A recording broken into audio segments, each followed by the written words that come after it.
और मेरा भूखला भाइयों से ये गुजारिश है कि भाईजान आप भाई हैं, हमारे भूखला भाई हैं। एक काले कोट का मैं अदब करता हूँ और उनमें सारे भाई जो है ना कि ये इसने जो मेरे साथ और इन दोस्तों के साथ और बाकी जो 8-10 आदमी हमारे सप्लाई जो है ना रिकवरी के लिए और इन्होंने जो है ना इनको मैंने तफ्तीशी साहब को कहा कि इनको गिरफ्तार करे। इन्होंने कल जो है ना कल और आज मेरे नाम पे जो है ना हड़ताल की हुई है कि जी इदारे हमारे मेरे खिलाफ गलत FIR की है और जो है ना मेरे साथ जो है ना ये किया जाए। मेरा ये जो है ना ये एग्रीमेंट भी लगा हुआ साथ और जो है ना 1200 वाला स्टाम है और उसके बैक पे जो है ना इनकी जो है ना फिटनेस भी है और इन्होंने वसूली भी कर ली है। और उसके बाद ये सारी FIR और उसके बाद ये जो मेरे दोस्त और साथ वो जो है ना उनकी बेल कैंसर भी हुई है कामरान शरीफ साहब की। उसके बाद इधर मेरे भाई हुज़ैफा साहब बैठे हैं, इनको उन्होंने जाली लेटर दिखा के सरकारी तौर पे इनको लूटा है 2.5 लाख में और इनकी भी SOP बन के थाना सप्लाई टाउन में पहुंच चुकी है।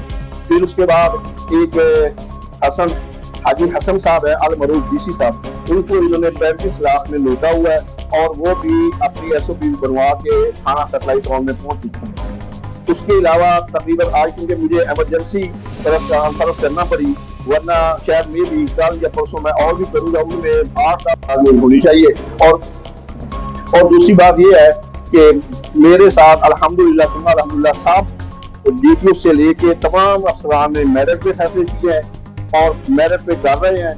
और मैं एक और बात के और ये मेरे पास कुरान से कि मेरी FIR जो है हक और सच पे मेरिट पे अल्लाह ताला मुझे फर्क करे, या जो जिसके साथ मामला है ना वो है कामरान शरीफ एडवोकेट साहब। उसका मसला ये है मेरा उनके साथ, उन्होंने एक रकबा मुझे जो है ना महकमा मुस्लिम वक़ाफ़ का लामहदूद लीज के लिए दिया और उसमें मुझे 1200 वाला एग्रीमेंट पंजाब बैंक का करके दिया और उसमें 3 अक़सात बनी। उसमें जो है ना 12.5 लाख रुपया मैंने बयाना कर दिया, 32.5 लाख रुपया जो है ना 32 लाख वो मैंने उनको वो दे दिया। टोटल मेरी अमाउंट जो है वो उनके पास 50 लाख पहुंच गई, अमाउंट पहुंच गई।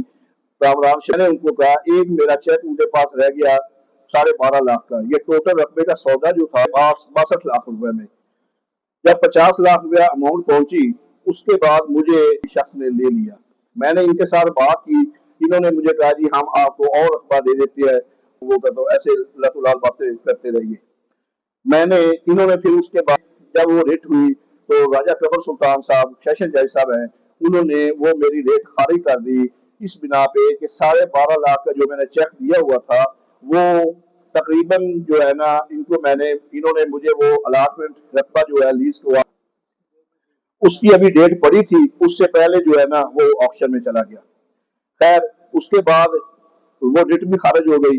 उसके बाद आजकल की बातें करते करते बात यहाँ पर पहुंची। फिर मैंने DPO साहब को दरखास्त दी अपनी पेमेंट के लिए, उन्होंने मेरी SOP जारी कर दी जो कि DSP साहब के पास चली गई। DSP साहब ने बातें सुनी, ये वकील साहब भी पेश हुए रहे, उन्होंने मेरी SOP बना के जो है ना DPO साहब को भेज